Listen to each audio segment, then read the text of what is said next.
ago, we made a tryst with destiny, and now the time comes when we shall redeem our pledge. After the independence of India, while the Soviet and Americans were racing to the moon and building their space empires, we in India were fighting to feed our people.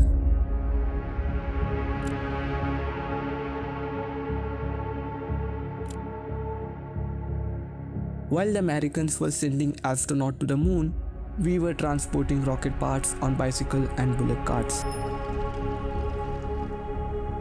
But looking at all of this, one scientist looked at the sky and dreamed of establishing a space agency that could help this nation grow. He convinced former Prime Minister Jawaharlal Nehru to support this vision and established the Indian Space Research Organization, or ISRO.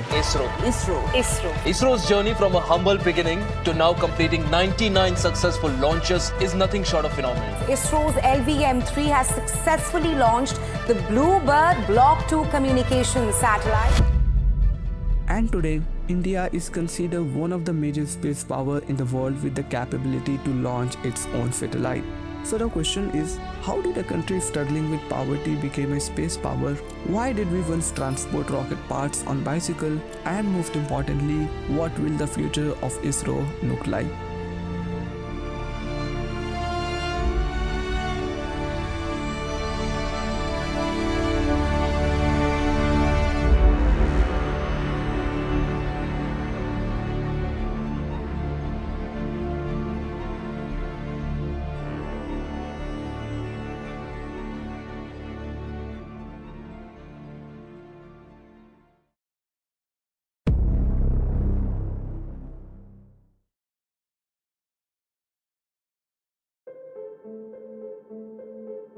After the World War II, a new kind of conflict began between two superpowers, the United States and the Soviet Union. This period was known as the Cold War. It was not a direct war. Instead, it was a competition of technology, influence, and global dominance. Space soon became one of the most important areas where both nations tried to prove themselves. In 1957, the Soviet Union launched Sputnik, the first artificial satellite. While both nations were competing to dominate space, thousands of kilometers away in India, a young scientist looked at the stars with wonder. But unlike the superpowers, he did not see space as a symbol of war or dominance. He saw it as a way to transform a struggling nation. And that scientist was none other than Dr. Vikram Sarabhai.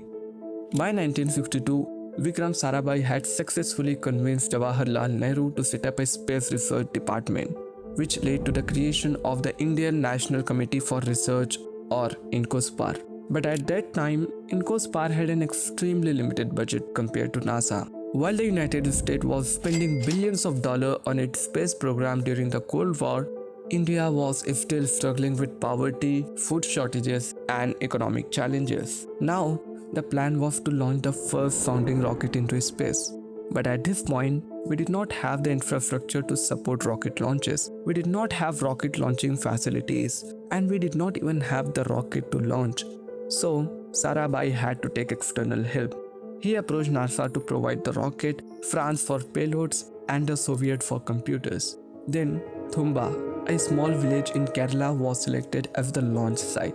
With the equipment ready, the team began transporting the rocket parts towards the site.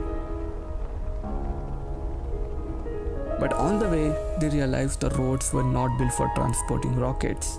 With crores worth of equipment, they got stuck in the middle of the road.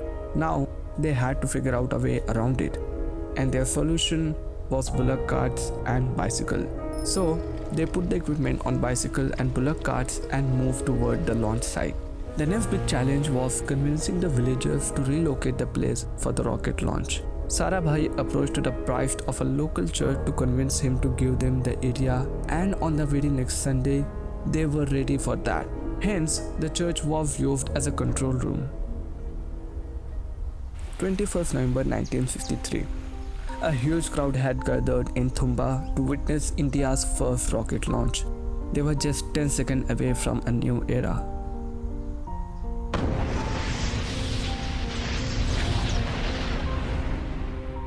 This historic launch kick-started India's journey into space.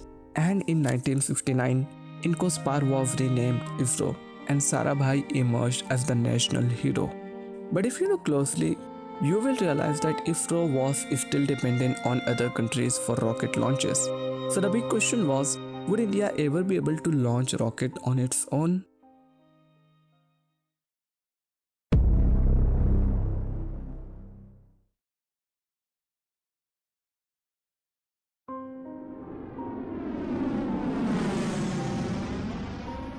After the successful launch of the first rocket, Vikram Sarabhai dreamed of launching a satellite using an Indian-made rocket. But before this vision could become a reality, Sarabhai passed away in 1971 at the age of 52.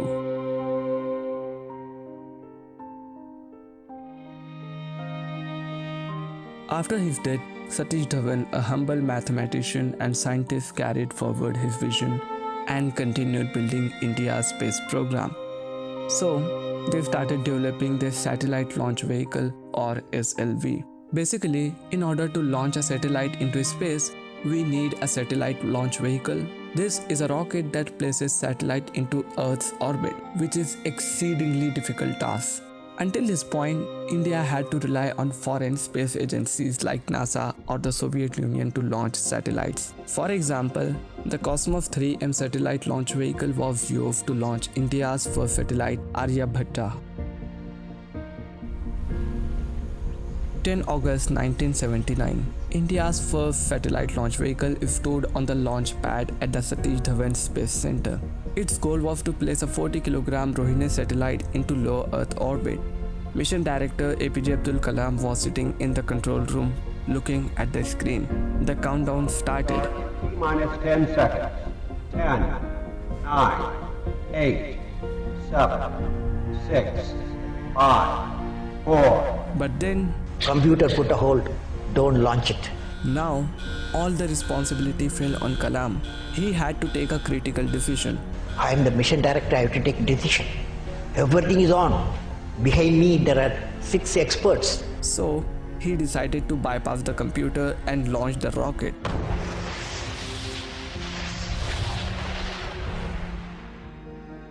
The first stage worked perfectly, but then problem began. The second stage failed badly, the rocket started spinning uncontrollably and eventually crashed into the Bay of Bengal.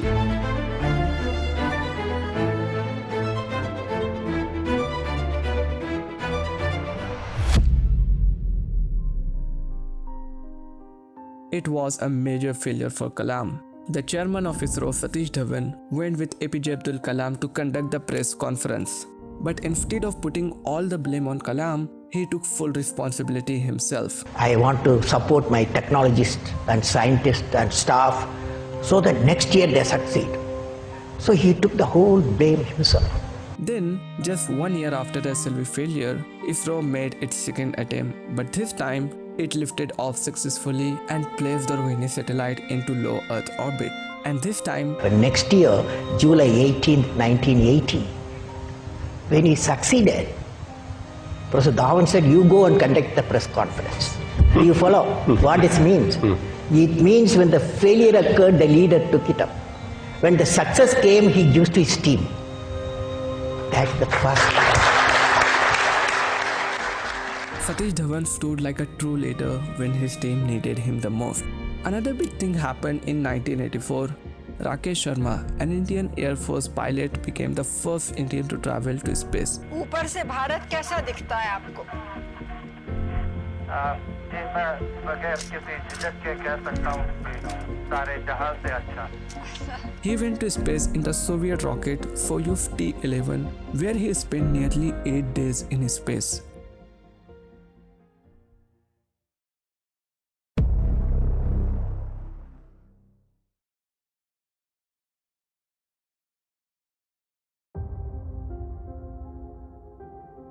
After building SLV-3, India was now heading towards Mars.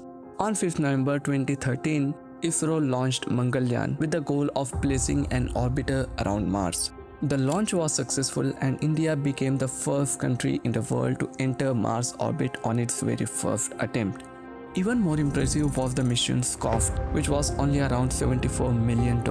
The mission was completed at such a low cost that the Hollywood movie The Martian had the bigger budget of around $108 million than the Mangalyaan mission itself. And now, ISRO is preparing for its next big mission, Mission Gaganyaan.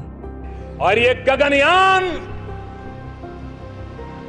जब अंतरिक्ष में जाएगा, हिंदुस्तानी लेकर के जाएगा, हिंदुस्तान के वैज्ञानिकों के द्वारा हुआ, हिंदुस्तान के पुरुषार्थ के द्वारा हुआ होगा, तब विश्व के अंदर हम चौथे देश बन जाएंगे जो मानव को अंतरिक्ष में पहुंचाने वाले बन जाएंगे. After years of preparation, the mission is expected to take place around 2027, marking India's entry into human spaceflight. It aimed to send up 3 astronauts into low Earth orbit for around 3 days using an Indian-made spacecraft. Before this final step, ISRO will carry out multiple uncrewed test flights to ensure safety and reliability. Once the mission is completed, the astronaut will return safely and splash down in the Indian Ocean. If the mission is successful, India will become the 4th country capable of sending human into space on its own. Another big mission is to build an Indian space station in space. Yes, you heard that right. Just like the ISS is built by several countries, India is also planning its own space station called the Bharatiya Antariksh Station. It will be developed in phases and will allow astronauts to stay in space for long duration missions. It is expected to be completed by 2035, and once ISRO builds its space station, India will become one of the few countries in the world to have its own space station in space. But even after understanding all of this, the question is it really worth it? Is it worth spending hundreds of crores of rupees to go to space, especially when we have other problems like poverty and hunger here in India?